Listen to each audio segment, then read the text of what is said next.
Episode start होती है हमें मिस जियाओ, किन्नन और बाई हेंग को दिखाया जाता है, जहाँ पे कि किन्नन ने कुछ दिन बाद होने वाले कंपटीशन के बारे में पूछा था। मिस जियाओ और बाई हेंग उसे समझाते हुए कहती है, जब भी सेक्ट में नए डिसाइपल ज्वाइन होते हैं तभी एक कंपटीशन रखा जाता है। इसी कंपटीशन के हिसाब से नए डिसाइपल की रैंकिंग और पावर डिसाइड किया जाता है। और फिर मिस जियाओ किन्नन को मैसेंजर बाई हेंग के साथ भेज देती है ताकि वो मैसेंजर बाई हेंग के साथ इस सेक्ट को अच्छे से एक्सप्लोर कर पाए। और फिर हम मैसेंजर बाई हेंग और किन्नन को देखते हैं, जहाँ पे कि सेक्ट में घूमते हुए मैसेंजर बाई हेंग किन्नन को बता रहा था सेक्ट के अंदर दो कोर्टयार्ड मौजूद है, इनर कोर्टयार्ड और आउटर कोर्टयार्ड, जबकि आउटर कोर्टयार्ड को भी दो हिस्से में डिवाइड किया गया है, लेफ्ट आउटर कोर्टयार्ड और राइट आउटर कोर्टयार्ड। और वो भी कहता है कि मिस जियाओ और messenger Bai Heng inner courtyard के डिसाइपल है जो हाल ही में मार्शियल किंग रियलम पर ब्रेक थ्रू किया है। और वो ये भी बताते है कि इस सेक्ट में 6 मेन हॉल मौजूद है। इसी के साथ साथ बारीकी से वो इन हॉल्स के बारे में भी बताता है। और फिर यहाँ से सीन शिफ्ट होता है और हमें किन्नन और मिस जियाओ को दिखाई जाती है, जहाँ पे कि सभी नए डिसाइपल को बुलाया गया था। वहाँ पे आते ही किन्नन के साथ मिस जियाओ जैसे खूबसूरत लड़की को देखकर तो वहाँ पे किन्नन की और ही सब लोग देखे ही जा रहा था। इसी के साथ साथ वहीं पे कुछ ही देर में हम एक और बंदे को आते हुए दिखाया जाता है, जो कि यंग मास्टर यू यंग। फिलहाल के लिए इसका नाम हमें बताया गया है। इसी के साथ साथ वो अपनी एनर्जी से किन्नन को पीछे धकेलने की कोशिश करता है, बट मिस जियाओ की वजह से वो ऐसा नहीं कर पाता। इसी के साथ साथ वो वहाँ से चला जाता है। और फिर हम कुछ ही देर में वहीं पे और एक बंदे को आते हुए देखते हैं, जो कि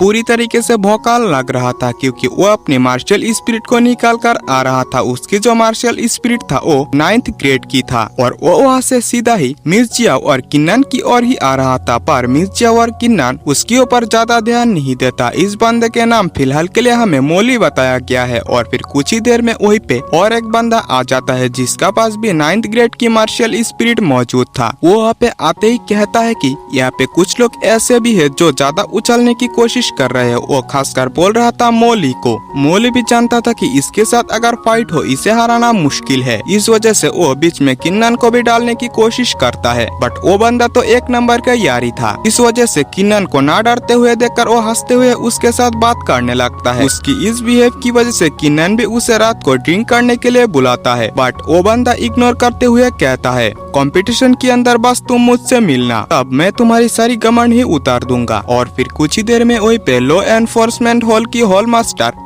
यानी कि vice hall master Xiao Feng वहीं पे आ जाता है, जिसे देखने की बात तो वहाँ के डिसाइपल काफी ज्यादा खुश हो गए थे। और फिर मास्टर जियाओ फेंग वहाँ पे मौजूद डिसाइपल्स से कहने लगता है कुछ ही दिन बाद कंपटीशन भी स्टार्ट होने वाला है। इसी वजह से जितने भी नए डिसाइपल है वो ट्रेजर हॉल से कोई भी मार्शल आर्ट टेक्निक को चूज कर सकता है, ताकि वो अपनी पावर्स को इम्प्रूव कर सके। इसी के साथ साथ वो बस फर्स्ट फ्लोर तक ही जा सकते हैं। अगर ट्रेजर हॉल के अंदर कोई भी लड़ाई हुई तो उसे सेक्ट से बाहर कर दिया जाएगा। और फिर अगले ही सीन में हमें मिस जियाओ और किन्नन को दिखाया जाता है, जहाँ पे मिस जियाओ ट्रेजर हॉल के पास किन्नन को छोड़ते हुए कहता है, तुम अपने हिसाब से मार्शल आर्ट टेक्निक को चूज करना, मैं तुम्हारे लिए बाहर इंतजार करूंगा। तो किन्नन मिस जियाओ को ग्रीट करते हुए अंदर की ओर चला जाता है। और फिर हम कई सारे डिसाइपल्स को ट्रेजर हॉल की ओर जाते हुए देखते हैं, जहाँ पे कि एक गार्ड यानी कि एक ओल्ड मैन ट्रेजर हाउस के आंगन को साफ कर रहा था। किन्नन की नजर उसके ऊपर पड़ जाता है, जहाँ पे किन्नन जैसे ही उसकी बॉडी को चेक करता है उसे इसकी बॉडी से काफी पावरफुल ऑरा फील होने लगता है। इस वजह से किन्नन उस ओल्ड मैन को ग्रीट करते हुए ट्रेजर हाउस की ओर चला जाता है, जहाँ पे कि वो ओल्ड मैन किन्नन को उसके बारे में पता लगाते हुए देखकर वो काफी शॉक हो जाता है। इसी के साथ साथ वो उसके टैलेंट को देखकर काफी खुश भी हो गया था। और फिर हम किन्नन को ट्रेजर हाउस में देखते हैं, जहाँ पे वो अपने लिए मार्शल आर्ट टेक्निक को ढूंढने में लगा हुआ था। लेकिन वहीं पे पहुंच जाता है ली, जहाँ पे पहुंचते ही उससे बहस करने लगता है, जहाँ पे उन लोगों की बहस इस हद तक बढ़ गया था कि वो किन्नन के ऊपर अटैक करने पे भी उतर आया था। लेकिन वहीं पे पहुंच जाता है वो ओल्ड मैन। असल में वो ओल्ड मैन इस ट्रेजर हाउस का ही एक एल्डर था। इसी के साथ साथ वो वहाँ पे आने की बात उन्हें रोकते हुए कहता है, ट्रेजर हाउस के अंदर ऐसा करना बैन है, यहाँ पे तो मार्शल आर्ट टैलेंट की फाइट किया जाता है।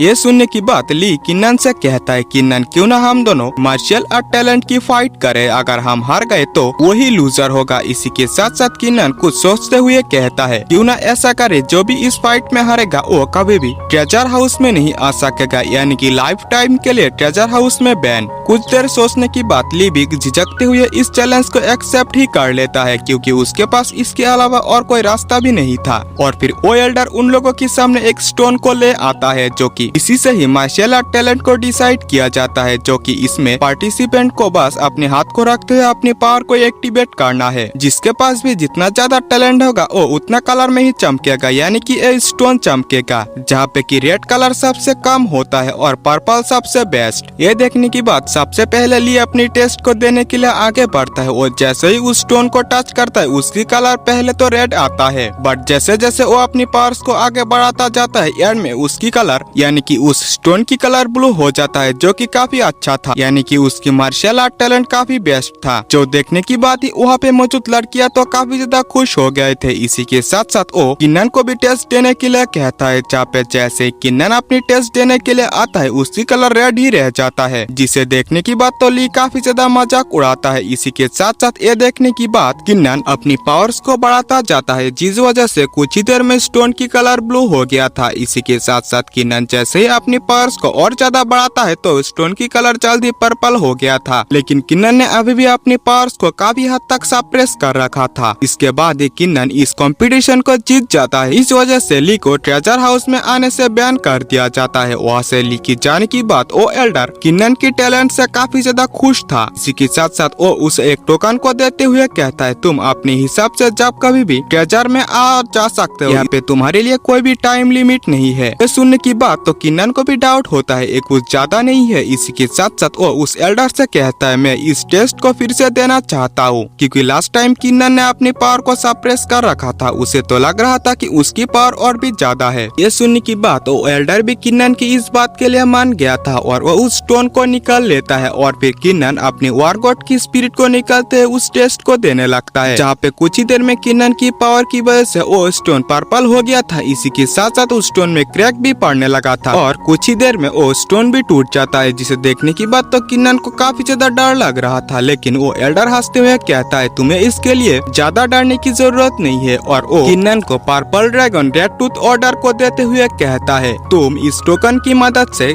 ट्रेजर हॉल की टॉप फ्लोर तक आ और जा सकते हो, तुम्हारे लिए कोई भी टाइम लिमिट मौजूद नहीं है। ये सुनने की बात तो किन्नन उस टोकन का लेकर वहाँ से चला गया था। इसी के साथ साथ वो ओल्ड मैन कुछ सोचते हुए कहने लगता है, मास्टर आप जिस पर्सन को ढूंढ रहे थे मैंने उसे ढूंढ ही लिया। और इसी के साथ साथ ये एपिसोड भी यही पे एंड होता है। तो अगर आप लोगों ने अभी तक हमारे चैनल को सब्सक्राइब नहीं किया तो प्लीज सब्सक्राइब कर लेना। इसी के साथ साथ वीडियो को लाइक करना तो भूलना ही मत। मिलते हैं नेक्स्ट वीडियो में, बाय बाय।